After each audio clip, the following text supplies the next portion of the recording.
Hello दोस्तों, educational research and guidance में आपका स्वागत, वेलकम और खैर मकदम है। मैं हूं डॉक्टर अशरद अंसारी और आज के लेक्चर में हम फेमस एजुकेशनिस्ट जिद्दू कृष्णमूर्ति के बारे में पढ़ेंगे। जिद्दू कृष्णमूर्ति के बारे में बहुत सी Indian universities, colleges, BEd colleges, teacher training colleges, BEd, MEd, DElEd, BTC और जेबीटी कोर्सेज में पढ़ाया जाता है। तो आइए आज के लेक्चर में हम उनकी बायोग्राफी यानी उनकी जिंदगी को समझने की कोशिश करते हैं। Jiddu Krishnamurthy was a great philosopher, renowned thinker, spiritual leader, social reformer and famous educationist. Jiddu Krishnamurthy एक अजीम फलसफी, बुलंद पाया मुफक्किर, रूहानी पेशवा, समाज सुधारक, समाज मसलह और मशहूर माहिर तालीम थे। Birth and birthplace. Jiddu Krishnamurti was born on 12th May 1895 in a small village, Madnapalli. उनकी पैदाइश 12 मई 1895 को मद्रास प्रेसिडेंसी के एक छोटे से गांव मदनापल्ली में हुई थी। उनकी डेट ऑफ बर्थ के बारे में थोड़ा सा इख्तिलाफ है। जो वेस्टर्न सोर्सेस हैं उसमें 11 मई है और जो इंडियन सोर्सेस हैं उसमें 12 मई है।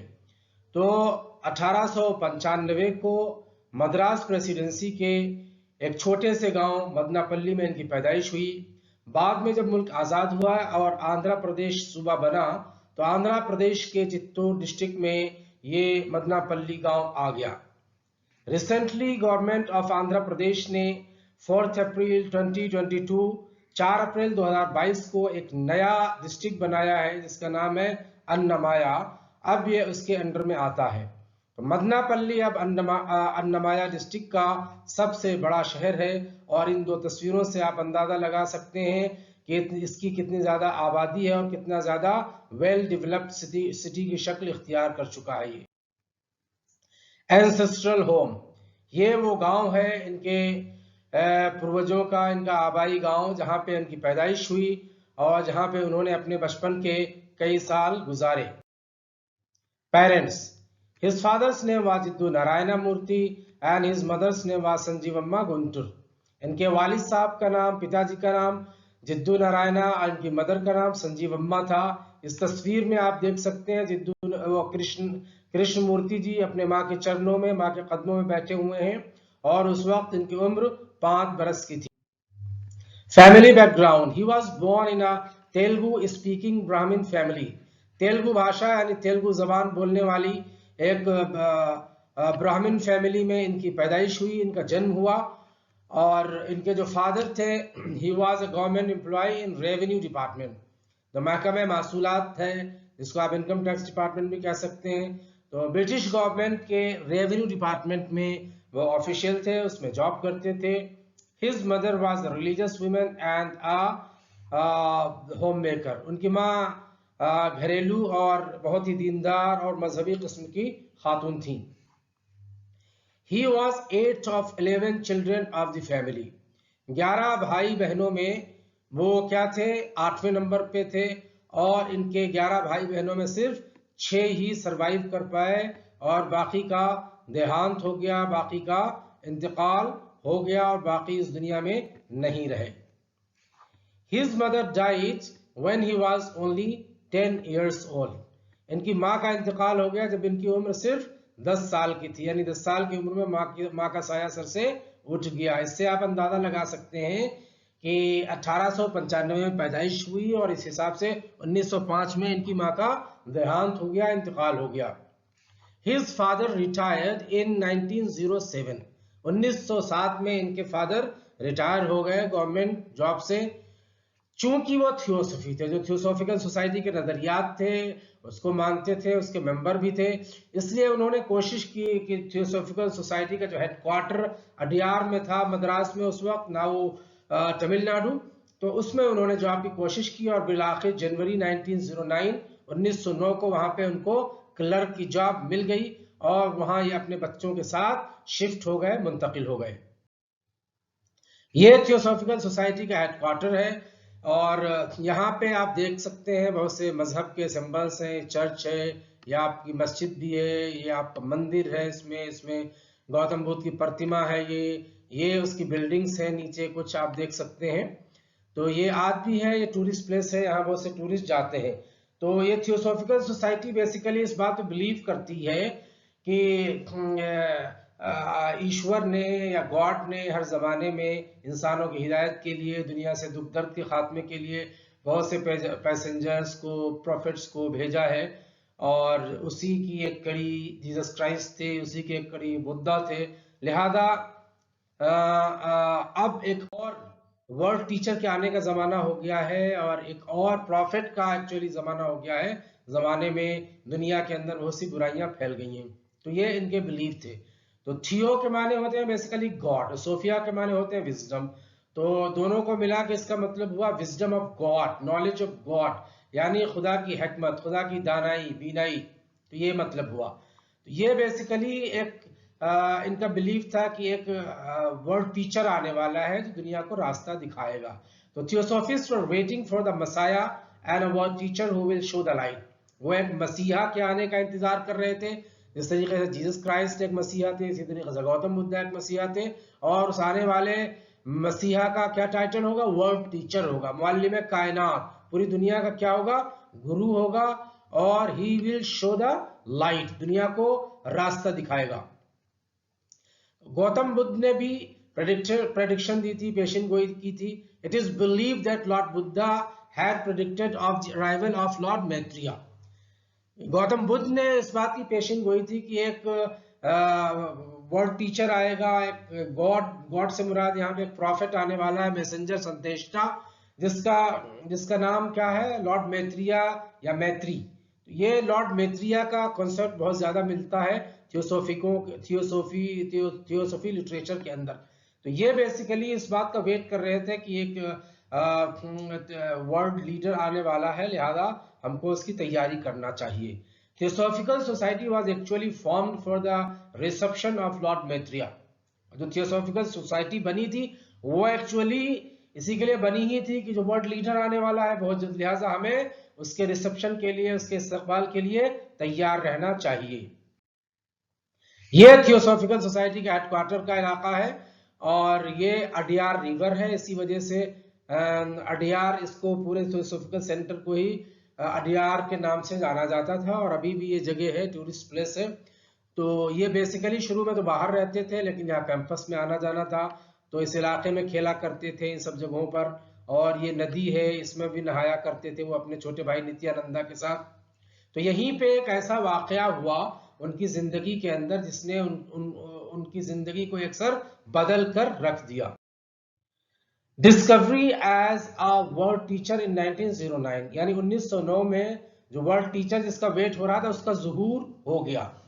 तो हुआ ये कि one day in April 1909 Krishnamurti was playing and enjoying swimming in the Adyar River. Suddenly a close observation changed the course of his life. एक दिन वो अडियार रिवर में नहा रहे थे, और अचानक उन्हीं के बगल में जो थियोसॉफिस्ट थे, चार्ल्स वेबस्टर लीड बीटर, ये भी नहा रहे थे। इनकी तस्वीर यहाँ पे आप देख सकते हैं। इन्होंने जिद्दू कृष्ण मूर्ति को बहुत गौर से देखा। तो Charles Webster Leadbeater had a close and deep observation of Krishnamurti. Krishnamurti had a prophetic aura. Aura बोलते हैं चेहरे की वजाहत, यानी चेहरे के जो खद्दोखाल थे, उससे ऐसा लग रहा था कि ये पैगंबराना सिफात वाला ये चेहरा है, जहां पे जरा भी किसी चीज की अलामत खुदगर्जी की नहीं है, कोई भी बुरी अलामत इनके चेहरे पे नहीं है। तो ये इनके अल्फाज थे, most wonderful aura he had ever seen without particle of selfishness in it. अब ये हुआ कि साहब जिद्दू कृष्ण मूर्ति साहब को, जो थियोसॉफिकल लीडर्स थे, इन्होंने तो देखा ही था, चार्ल्स डब्ल्यू लीड बीटर ने, और जो थियोसॉफिकल सोसाइटी की जो हेड थी, प्रेसिडेंट थी, वो थी साहब एनी बेसेंट, और इसके एक अहम मेंबर थे जॉर्ज सिडनी अरुंडेल। ये बेसिकली बिशप थे, और सेंट्रल बनारस हिंदू कॉलेज के अंदर ये पढ़ाने के लिए आए थे, बाद में उसके प्रिंसिपल भी बने। तो इन लोगों के सामने इनको पेश किया गया, इन्होंने इनको देखा, इनके मैनर्स, एटिकेट्स, सब चीजों को बहुत ही बगौर मुशाहिदा किया। ये हुआ कि साहब बहुत मुशाहिदा करने के बाद फाइनली दे वर कन्विंस्ड, वो मुतमईन हो गए कि साहब जिस लॉर्ड मैत्रिया का हम वेट कर रहे थे वर्ल्ड टीचर का, उसका ज़ुहूर हो गया है, वो दुनिया में आ गया है। The findings of the world teacher were published in theosophical magazine. जो फाइंडिंग्स थी यानी जो मुशाहिदा किया गया वो थियोसॉफिकल मैगजीन के जो जर्नल जो रिसाला जो जरीदा निकलता था उसमें इसकी तफसीलात शाये की गई। ये जरीदे अभी भी अवेलेबल हैं अमेज़न की वेबसाइट पर, वहां से आप देख सकते हैं। Now it was the time to adopt him and launch him as a world leader. अब दो काम करने थे थियोसॉफिकल सोसाइटी को। पहला काम तो ये करना था कि जिद्दू कृष्णमूर्ति को क्या करें, अडॉप्ट किया जाए, और दूसरा ये था कि उनको लॉन्च किया जाए एज अ वर्ल्ड टीचर। तो इसके लिए कोशिशें शुरू हुई। Annie Besant adopted Krishnamurti and his brother Nityananda. In March 6, 1910, Annie Besant adopted Krishnamurti and his brother Nitya. 6 मार्च 1910 को थियोसॉफिकल सोसाइटी की प्रेसिडेंट एनी बेसेंट ने कृष्णमूर्ति और उनके भाई को लीगली अडॉप्ट किया, एक एग्रीमेंट साइन किया उनके फादर के साथ और उनको लीगली अडॉप्ट कर लिया। उनके भाई को क्यों अडॉप्ट किया? After the death of his mother, Nitya was the only person close to him. अपनी माँ के इंतकाल के बाद यही वो थे छोटे भाई इनके जिनसे वो बहुत ज्यादा करीब थे, और इनको इसलिए भी लिया गया था ताकि फैमिली की कमी किसी तरीके से महसूस ना हो। तो ये जो छोटे आपको नजर आ रहे हैं नित्यानंदा है इनके छोटे भाई, और ये कृष्णमूर्ति जी की तस्वीर है। Both were privately tutored by the theosophists in the compound of the headquarters of society. दोनों को प्राइवेटली जो थियोसॉफिस्ट थे वहां के जो मास्टर्स थे उन्होंने इनको ट्रेन किया, इनकी तरबियत की। प्राइवेटली इनको उस वक्त किसी कॉलेज या स्कूल में नहीं भेजा गया। Order of the Rising Sun. अब जरूरत इस बात की थी कि जो थियोसॉफिकल सोसाइटी के मेंबर थे उनको यकजा किया जाए ताकि जो है इनको लॉन्च किया जा सके। तो जॉर्ज सिडनी अरुंडेल उस वक्त बनारस में थे। बनारस में ही उन्होंने एक ऑर्गेनाइजेशन, एक तंजीम की बुनियाद डाली, रिलीजियस ऑर्गेनाइजेशन की। इसका नाम था Order of the Rising Sun, ORS। तो ORS was established on 11 January 1911 in Banaras, present day Varanasi. तो 11 जनवरी 1911 को इन्होंने ये तंजीम बनाई ORS। The chief objective was to bring all the theosophists on the single platform who were waiting for the arrival of the world teacher। इसका एक agenda था, एक purpose था, एक मकसद था कि जो थियोसॉफिस्ट हैं, थियोसॉफिकल सोसाइटी के जो मेंबर हैं, जो थियोसॉफी के नजरियात रखते हैं, उनको एक सिंगल प्लेटफॉर्म पर अब इकट्ठा किया जाए और जमा किया जाए। अब वक्त आ गया था कि जिद्दू कृष्णमूर्ति को as a world teacher launch किया जाए। तो जिद्दू कृष्णमूर्ति को लॉन्च करने के लिए एक ऑर्गेनाइजेशन बनाई गई, एक धार्मिक संस्था बनाई गई, उसका नाम रखा order of star in the east. तो ये ऑर्गेनाइजेशन, ये तंजीम एनी बेसेंट ने बनारस में ही बनाई थी। अब ये इसके जरिए जिद्दू कृष्णमूर्ति को लॉन्च करना चाहते थे कि जिसका हम वेट कर रहे थे उसका ज़ुहूर हो गया। तो OSC was established in April 1911 to mentally prepare the theosophists about the launch of the world teacher। अप्रैल 1911 में OSC की बुनियाद डाली गई ताकि जो थियोसॉफिस्ट थे उनको ज़हनी तौर पे तैयार किया जाए वर्ल्ड टीचर के लॉन्च करने के लिए, उसके बारे में अनाउंस करने के लिए। एनी बेसेंट ने यह ऑर्गेनाइजेशन बनाई थी। Krishnamurti was appointed its first head. Krishnamurti को इसका फर्स्ट हेड बनाया गया। सरबराह काफिला, रूह रवां, अमीर कारवां, अब यही सब कुछ थे। अब इस तरीके से पैगंबर का ज़ुहूर हो गया, प्रॉफिट का ज़ुहूर हो गया, एक जो संदेश था या लॉर्ड मैत्रिया उसका ज़ुहूर हो गया था, लिहाजा उनको लॉन्च कर दिया गया है इसके जरिए। Senior theosophy leaders were appointed on various other positions. बहुत सी पोस्ट क्रिएट की गई, उसमें जो दूसरे थियोसॉफिस्ट लीडर्स थे उनको भी ओहदे दिए गए। Membership of OSC was open to all who believed in the doctrine of arrival of the word teacher। OSC की जो मेंबरशिप थी वो कोई भी ले सकता था जो इस डॉक्ट्रिन पे बिलीव करता हो कि एक वर्ड टीचर या लॉर्ड मैत्रिया उसका अराइवल होने वाला है, वो आने वाला है, तो कोई भी इसकी मेंबरशिप ले सकता था। ये मेंबरशिप रिसीट बनाई गई थी, एक रिलीजियस इसके सिंबल है और इसके बहुत से मानी थे कि इसके जरिए कौन कौन से डॉक्ट्रिन्स पे आप बिलीव करते हैं, तो मेंबरशिप दी जाती थी। अब बहुत से प्रोग्राम्स हुए, उनकी इनिशिएशन सेरेमनी हुई। अब उसमें देख सकते हैं आप एक तरीके से उनके ज़ुहूर का ऐलान किया गया। यहाँ आप देख सकते हैं जिद्दू कृष्णमूर्ति बैठे हुए हैं, ये आपकी एनी बेसेंट बैठी हुई, यहाँ पे उनके भाई नित्यानंदा बैठे हुए हैं। इसी तरीके से आप यहाँ पे देख सकते हैं ये जिद्दू कृष्णमूर्ति बैठे हुए हैं, ये एनी बेसेंट बैठी हुई है, ये चार्ल्स डब्ल्यू लीड बीटर बैठे हुए हैं। तो ये सारे बहुत से ऑफिशियल्स हैं, बहुत से उसके मेंबर्स हैं जिनके सामने इनको पेश किया गया, अनाउंस किया गया इनकी आमद का कि इनका ज़ुहूर हो गया है। Visit to England and France. In 22nd April 1911, Krishnamurti made first visit to England with Annie Besant. पहली बार एनी बेसेंट के साथ कृष्णमूर्ति ने इंग्लैंड का सफर किया 22 अप्रैल 1911 को, और 4 महीने का तकरीबन उन्होंने वहां स्टे किया। इस दौरान एनी बेसेंट ने कई लेक्चर्स दिए इसके ऊपर कि वर्ल्ड टीचर के आने का मतलब क्या है, और ये थियोसॉफी, इसके ऊपर इन्होंने लेक्चर्स दिए। He was made to visit Paris. Paris भी ये गए जहाँ पे एनी बेसेंट को लेक्चर्स देने थे, तो वहां भी उनके साथ ये गए, बहुत से लोगों से मुलाकात की। He delivered his first sermon on 28 May 1912 in the headquarters of Theosophical Society in London. इसके बाद फिर इन्होंने दोबारा सफर किया इसके बाद लंदन का, और वहां बाकायदा इन्होंने पहला अपना सरमन दिया, पहली स्पीच दी 28 मई 1922 को लंदन में जो थियोसॉफिकल सोसाइटी का हेडक्वार्टर था उसमें। ये तस्वीर आप देख सकते हैं लंदन में आने की, जब इनका रिसेप्शन हुआ। ये एनी बेसेंट है और ये इधर आपके जिद्दू कृष्णमूर्ति हैं और ये उनके छोटे भाई नित्यानंदा, और ये बहुत सारे उनके फॉलोअर्स हैं, मानने वाले हैं, जो थियोसॉफिस्ट हैं, जो उनका रिसेप्शन करने आए हैं। लाइफ अल्टरिंग एक्सपीरियंस, जिंदगी को बदल देने वाला वाकया। From 17th August 1922, he underwent a life-altering experience in Ojai, California, USA. 17 अगस्त 1922 से वो एक ऐसे तजुर्बे से गुजरे जिसने उनकी जिंदगी को क्या किया, अक्सर बदल कर रख दिया। He went through long sessions of meditations and yoga which resulted in the process.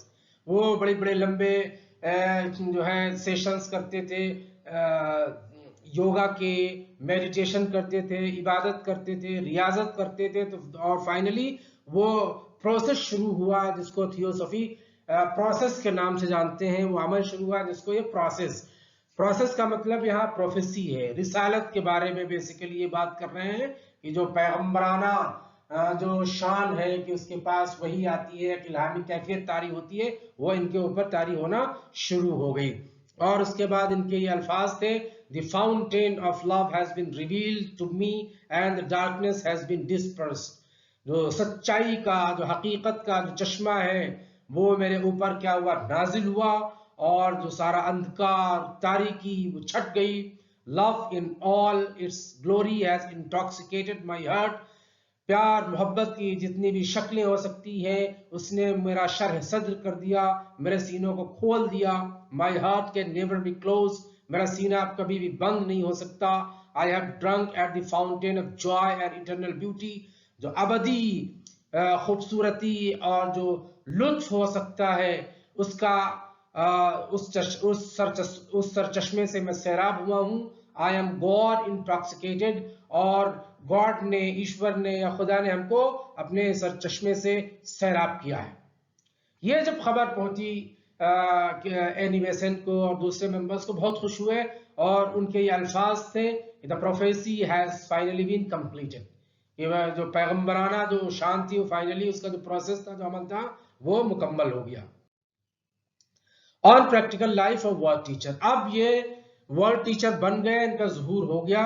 From now onward he undertook the practical role of world teacher very actively, बहुत सरगर्म, बहुत फ़आल होकर ये वर्ल्ड टीचर के किरदार में आ गए। Started travelling many parts of the world, delivering his sermons and speaking the words of wisdom, बहुत सारी जगहों पे जाते, लोगों से मिलते, डेलीगेशंस को लीड करते, हिकमत और दानाई, अक्लमंदी की बातें करते, तो ये देख सकते हैं आप तस्वीर में किस तरीके से वो अपने मानने वालों, अपने हवारियों से बात कर रहे हैं, लेक्चर दे रहे हैं, सरमस दे रहे हैं, खुतबा दे रहे हैं। The membership of OSC started to increase rapidly. Order of star in the east की जो मेंबरशिप थी बहुत तेजी से बढ़ने लगी यूरोप के अंदर। इंटरनेशनल हेडक्वार्टर्स ऑफ ओएससी, अब जरूरत इस बात की थी कि इंटरनेशनल हेडक्वार्टर हो ओएससी का, जहां से दावत व तबलीग का काम शुरू हो। तो एक बहुत बड़े इनके फॉलोवर थे, बहुत मालदार, उनका नाम था बैरन फिलिप वान पैलेन। उन्होंने 5000 एकड़ जो है वो लैंड डोनेट की 1924 में हॉलैंड के शहर ओमेन के अंदर। अब इसमें बिल्डिंग्स बनाई गई, क्वार्टर्स बनाए गए, प्रेयर हॉल्स बनाए गए, और इसके अंदर जो प्रीचर्स हैं, दाई, मुबल्लिग, उनके लिए ट्रेनिंग सेंटर्स बनाए गए, उस पर काम शुरू हुआ। This became international headquarters for the promotion and propagation of the ideas of OSC and theosophy. तो इस तरीके से एक मरकज बन गया, एक इंटरनेशनल हेडक्वार्टर बन गया ये हॉलैंड का शहर ओमेन। यहाँ पे डेलीगेशंस आते थे, उनको रिसीव किया जाता था, यहाँ पे जो प्रीचर्स थे उनकी ट्रेनिंग होती थी। Delegations were received here from across the world, और उनको जो है उनके सामने पैगाम रखा जाता था जो थियोसॉफी का पैगाम था। Preachers were sent for the propagation of the teaching of the world teacher. World teacher की जो तालीमात थी, जो टीचिंग्स थी, उनको फैलाने के लिए दूर दराज दूसरे मुल्कों में डेलीगेशंस भेजे जाते थे। Death of his brother Nitya was a great shock. ये अभी अपने उसी रिसालत के काम में ही जुड़े हुए थे, या वर्ल्ड टीचर का जो काम था उसमें जुड़े हुए थे, कि अचानक ये सफर कर रहे थे पोर्ट सईद से हिंदुस्तान का, यूरोप से हिंदुस्तान के सफर पे थे, कि 13 नवंबर 1925 को इनके पास एक टेलीग्राम आया, और इसमें एक खबर थी कि इनके जो छोटे भाई थे नित्यानंदा, उनका इंतकाल हो गया। उनके इंतकाल से बहुत कबीदा खातिर हुए, बहुत इनको तकलीफ हुआ, इसलिए कि उनकी फैमिली की वो एक कड़ी थी, और उसी के साथ इन्होंने बहुत लंबा अरसा गुजारा था। इन तस्वीरों में देख सकते हैं वो अपने छोटे भाई के साथ ही नजर आ रहे हैं, सब कहीं वो उनके साथ ही रहते थे। इससे उनको बहुत ही तकलीफ हुई। Krishnamurti wants to abandon theosophy. अब इनका जो अकीदा था थियोसॉफी के बारे में वो क्या हो गया, वो डगमगाने लगा कि हमारा भाई जो इतना अजीज था हमको, और जो हमारे मास्टर्स थे, थियोसॉफिकल लीडर्स थे, उन्होंने ये उम्मीद की थी कि मेरा भाई ठीक होगा, लेकिन वो ठीक नहीं हो गया और दुनिया से चला गया। तो Krishnamurti was disheartened by tragic death of his 27-year-old brother. अपने 27 साल भाई की मौत से बहुत ज्यादा वो कबीरा खातिर हुए, उनको तकलीफ हुई, उनको रंज हुआ। But soon after he started his sermons and lectures, लेकिन जल्द ही उन्होंने अपनी तकरीरें शुरू कर दी, और 12 दिन के अंदर कहा जाता था वो नॉर्मल हो गए। His faith in theosophy started to decline, लेकिन उनका जो भरोसा था, उनका जो फेथ था थियोसॉफी को लेकर, वो कम होने लगा आहिस्ता आहिस्ता। और इसी के साथ the topics of his sermons drastically changed from the basic notions and beliefs of theosophy. Theosophy के नजरियात जो थे जिस पे ये बात किया करते थे पहले, उससे हटकर ये इंडिविजुअल्स के बारे में बातें करने लगे। In 1928 Oman camp, he asked the people to be guided by their own light. 1928 में ओमेन में जो कैंप हुआ, वहां पे उन्होंने लोगों से कहा कि आपके अंदर खुद रोशनी है, उससे जो है रहनुमाई हासिल कीजिए, उसके मुताबिक काम कीजिए, किसी की पैरवी करने की, किसी को फॉलो करने की जरूरत आपको नहीं है। तो यहाँ पे थियोसॉफियों को लगने लगा कि ये जो है अब ट्रैक से हट रहे हैं, रास्ते से भटक रहे हैं, और फाइनली वही हुआ। इन्होंने अनाउंस कर दिया अगले साल कि order of star in the east को हम खत्म कर रहे हैं। So on 3rd August 1929, Krishnamurti announced to abolish OSE in the presence of 3000 OSE members and Annie-Besant by saying, 3 अगस्त 1929 का वो दिन था जब कृष्णमूर्ति ने अनाउंस किया कि वो OSE को खत्म कर रहे हैं, और ये अनाउंस उन्होंने 3000 मेंबर्स के सामने, और जो थियोसॉफिकल सोसाइटी की प्रेसिडेंट थी एनी बेसेंट, उनके सामने किया इन अल्फाज में। I maintain that truth is pathless land, and you cannot approach it by any path whatsoever, by any religion, by any sect. That is my point of view, and I adhere to that absolutely and unconditionally. Truth being limitless, unconditioned, unapproachable by any path whatsoever, cannot be organized, nor should any organization be formed to lead or to coerce people along any particular path. This is no magnificent deed because I do not want followers, and I mean this. The moment you follow someone, you cease to follow truth. I am not concerned whether you pay attention to what I say or not. I want to do a certain things in the world, and I am going to do it with unwavering concentration. I am concerning myself with only one essential thing: to set man free. I desire to free him from all cages, from all fears, and not to found religions, new sects, not to establish new theories and new philosophies. तो ये तकरीरें हैं जिसमें वो कहते हुए नजर आ रहे हैं कि जो है ट्रूथ इज पाथलेस, सच्चाई को पहुंचने का कोई रास्ता नहीं है, किसी भी रास्ते से आप सच्चाई तक नहीं पहुंच सकते हैं, और सच्चाई इंसान को खुद अपनी कोशिशों से तलाश करनी चाहिए। इंसान को ऊपर वाले ने लॉजिकल, रीजनल, थॉटफुल और रेशनल बनाया है, तो रेशनैलिटी का यूज करना चाहिए, अपनी एनालिटिकल एबिलिटीज को यूज करके जो है सच्चाई तक पहुंचना चाहिए। किसी सेक्ट, किसी मजहब को फॉलो करने की जरूरत नहीं है। इसमें उन्होंने ये भी कहा कि मैं फॉलोवर्स नहीं चाहता, और मैं ये चाहता हूं कि लोगों को मजबूर न किया जाए, ना कोई ऑर्गेनाइजेशन बनाई जाए कि लोगों को मजबूर किया जाए कि किसी पर्टिकुलर फिलॉसफी को फॉलो करें, किसी रिलीजन को फॉलो करें।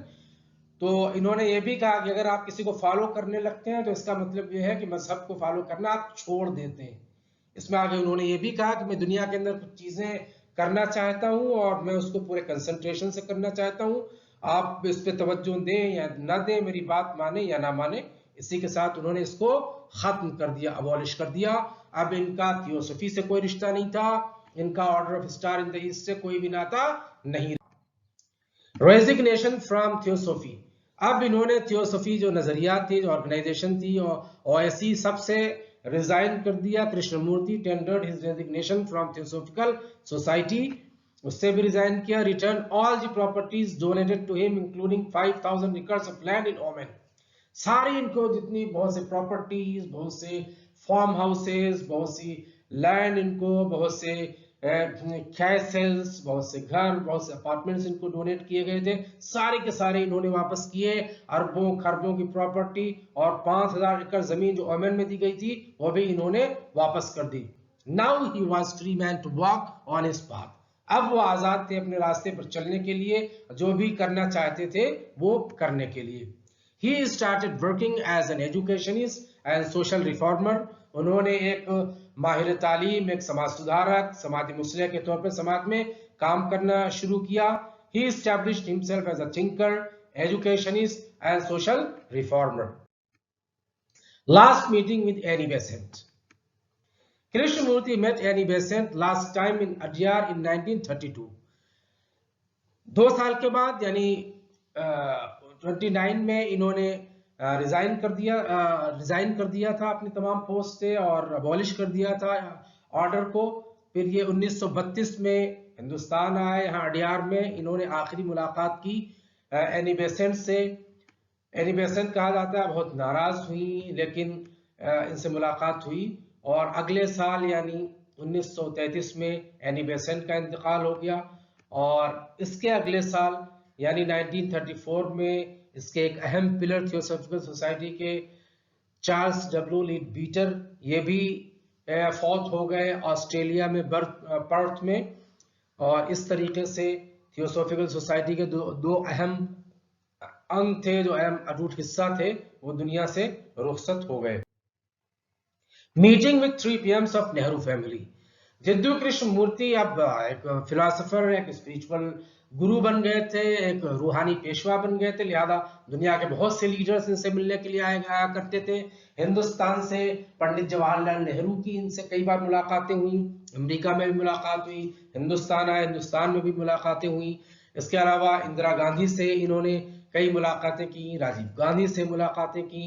Krishnamurti delivered thousands of lectures across the globe and wrote many important books. हजारों उन्होंने सरमन्स, लेक्चर्स दिए, बहुत सी किताबें, आर्टिकल्स लिखी।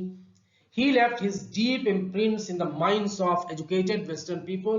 उन्होंने जो यूरोप के जो वेस्ट के मगरिब के जो तालीम याफ्ता हजरात थे, जो तालीम याफ्ता तबका था, उसके ऊपर इन्होंने बहुत ही गहरे नकूश छोड़े।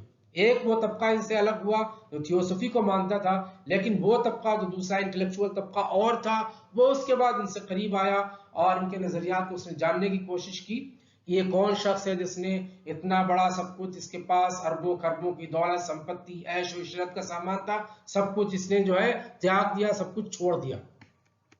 तो यह चीज बेसिकली कृष्णमूर्ति की अजमत बयां करती है। He breathed his last on 17 February 1986 in उजाई, California, जहां इनका एनलाइटनमेंट हुआ था, जिस शहर में उजाई कैलिफोर्निया में, उसी शहर में इनका इंतकाल हुआ 17 फरवरी 1986 को। इस तरीके से इतना बड़ा दाना वबीना शख्स इस दुनिया से क्या है, रुखसत हो गया। ये उनकी कुछ तस्वीरी झलकियां हैं। इसमें पहली लाइन में आप देख सकते हैं कि किस तरीके से पैगंबराना तरीके से उनकी परवरिश और पर्दाख शुरू हुई थी, कैसे लोग उनके आगे पीछे रहते थे।